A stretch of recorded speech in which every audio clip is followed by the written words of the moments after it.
Goodbye YouTube, hopefully you're all having a good day today. Now as you can see from the title, I'm going to be facing Rampage, who actually does post narrated Wi-Fi battles. I highly recommend you guys to go check him out. His channel link is down in the description.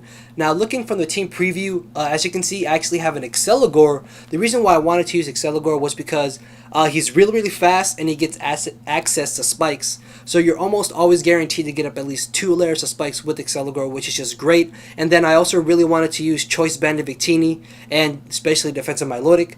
And then finally off, I just threw in Scarf Raikou, Defensive Hitmontop, and Defensive Gligar. Now looking at my opponent's team, he has the very annoying Umbreon and Slowbro Wall Core, which is going to be a little bit hard to break through, but I know because he doesn't have a Rapid Spinner, I'm going to be able to get up my hazards and hopefully be able to wear down those 2 walls and then wear down his offensive hitters, which seem to be Heracross and Mew, or Mew could also be a supportive set, so I'm definitely going to have to watch out for that. Anyways, he's going to be leading off with the Zapdos, as I'm going to be leading off with the Exceligor. Now, I know you saw from the team preview that a good majority of his team was weak to Bug, but because Exceligor is very fragile, is an anti-lead, and only has a base 100 special attack, I didn't think it would be too beneficial to me as an offensive hitter, so what I decided to do was just use it for its main purpose, lead off with it, and get up 2 layers of spikes, and just be able to get the residual damage on the remainder of his team, or the rest of his team, I apologize. As he led off with the Zapdos, he's going to be forced to switch out, as I'm going to go straight for the Banded V-Create. Now, I'm not Adam in nature, I'm actually Jolly. And Jolly Banded V-Create to Slowbro after 2 layers of spikes brings it down to 50%. If I had been adamant, I possibly would have been able to 2-hit KO that thing. That just goes to show you how strong Banded Victini is. So this turn, thinking he would go for the Thunder Wave or the Scald, I'm going to bring in my Milotic. Now this turn I'm going to pull a double switch into my Victini, predicting him to pull his own switch out. As he does bring in the Zapdos, because he has a Scarf, I know this is going to come down to a speed tie. Unfortunately for me, he ends up winning it, and he's actually going to bring in the Nidoqueen, more than likely predicting me to just go for the U-turn or go for the Fusion Bolt, but no, I really have no reason not to go for the V-Create, just judging for how much damage it did to the Slowbro. So I'm going to be able to easily 2-hit KO this Nidoqueen, which means he's not going to be able to get up his Stealth Rocks or his Toxic Spikes. Then again, Mew could also be carrying the Stealth Rocks, so I definitely have to watch out for that. Now because I am at -2 speed and -2 special defense, I know I'm possibly not going to be able to live a Thunderbolt, and I know he might predict me to bring in my Gligar and go for the Hidden Power Ice. So what I decided to do was actually bring in my Raikou, and he does end up going for the Hidden Power Ice. And now look at that damage. Raikou has a very good special defense, and that automatically confirmed that that Zapdos is indeed Choice Specs, because that did way too much. Because he did lose the Umbreon, not the Umbreon, but because he did lose his Nidoqueen, I know I can easily go for the Volt Switch. As a Volt Switch into my Gligar, I'm just going to get up my Stealth Rocks. As he's going to go for the Wish, he's going to pull a Switch out into the Mew, and I am just going to go for the Toxic, seeing as Gligar has immunity, so even if he tried to synchronize it over, I'm not going to be affected by the Toxic, which is just great because this means Gligar is actually able to outstall Umbreon, because Hubel only has APP. So yeah, Gligar definitely a good check or counter to the Umbreon. So fearing the possible taunt, Will-O-Wisp, or Stealth Rocks, I bring in my Victini, but he turns out to be Swords Dance, so I know Swords Dance's Mew tend to carry Sucker Punch, so what I decided to do was predict that and bring in my Hitmontop, get the Intimidate off, and then the following turn, when he went for the Zen Headbutt, I could go for my own Sucker Punch, but he makes a good switch out to the Slowbro, seeing as he knows Swords Dance Mew is a giant threat to my team, so I'm definitely going to have to be careful for that Mew in the remainder of the battle and have to save my Gligar for it. So this turn, I'm just going to go for the Toxic, which was a bit of a dumb play on my part now that I look back at it, seeing as Umbreon does carry the Heal Bell, and honestly what I should have done was just brought in my Milotic, but yeah, that was pretty stupid of me. So this turn, I'm just going to bring in my Victini, predicting him to go for a second Psychic. Luckily for me, he doesn't go for the Scald, and I'm going to be able to go for the Choice Banded U-turn, get off a heavy hit on the Slowbro as he goes for the Scald, gets a crit, and even after a crit, I didn't see how much damage it did, but I think it did nothing after I got my leftovers.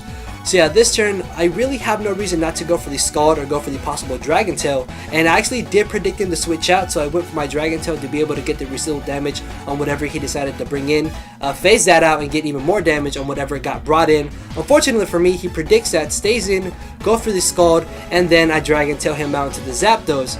So knowing he more than likely would predict me to bring in my Gligar this turn, seeing as it didn't do it last turn, I'm actually going to stay in and go for the Ice move, but he actually makes the smarter play and hard switches out into the Umbreon, which really wasn't a bad play, seeing as if I did bring in my Gligar and he did go for the Volt Switch, he would have been in a bad situation. As he goes for the Heal Bell just to get rid of the Toxic on the Slowbro and the Mew, and this is where me leaving in my Hitmontop earlier on in the Slowbro was really stupid, because you saw there he was able to get the Heal Bell off.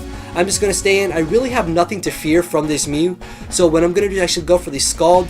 There was also a possibility he could have been running the possible Recover on Mew, which with Swords Dance, in my opinion, wouldn't be all too bad, but it turns out that he doesn't. He actually brings in the Slowbro, and I'm going to be able to 2-hit KO that with the Scald, which is great because one half of his wall core is gone, as this turn is going to bring in the Zapdos, which Zapdos would not be a problem if I actually just won the speed tie earlier in the battle with Victini, but hey, nothing I can do about it. And at this point, I don't really have much purpose for my Milotic, so I'm just going to leave it in for fodder, just see what he wants to bring in, as he does bring in the Heracross, thinking that he more than likely is going to be Scarf. I don't want to bring in my Victini, so I'm going to end up bringing in my Choice Scarf Raikou, seeing as if his Heracross is Scarf, I will be faster than him.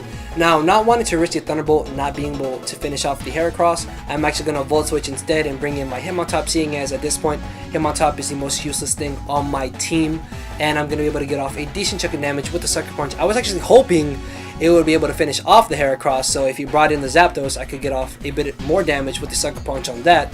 Unfortunately, that isn't the case, and he just barely lives, but at this point, I can just bring in Raikou and just freely go for the Thunderbolt. Now, I didn't want to Volt Switch, seeing as whatever I can bring in, he can bring in an appropriate counter to it.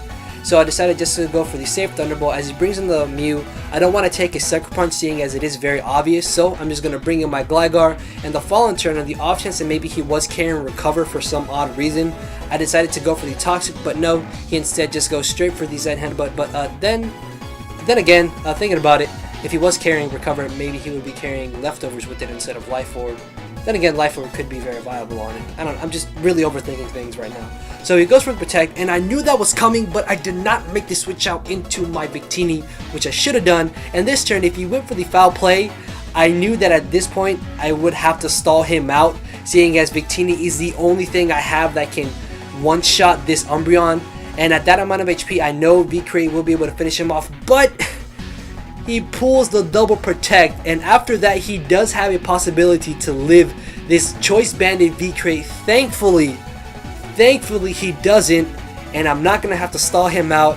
I get rid of the Victini, and because I do still have Gligar, he's not going to be able to lock himself into the Thunderbolt. Even if he did, I still have my Choice Scarf Raikou, so I would have been able to finish it off with that. But yeah, Exceligor and Choice Banded Victini, two awesome Pokemon to use in UU. So with that, guys, make sure to go check out my opponent, and if you did enjoy the battle, make sure to leave a like, leave a comment, subscribe to see more content, and I do believe I am out of here. Enjoy the rest of your day. Later.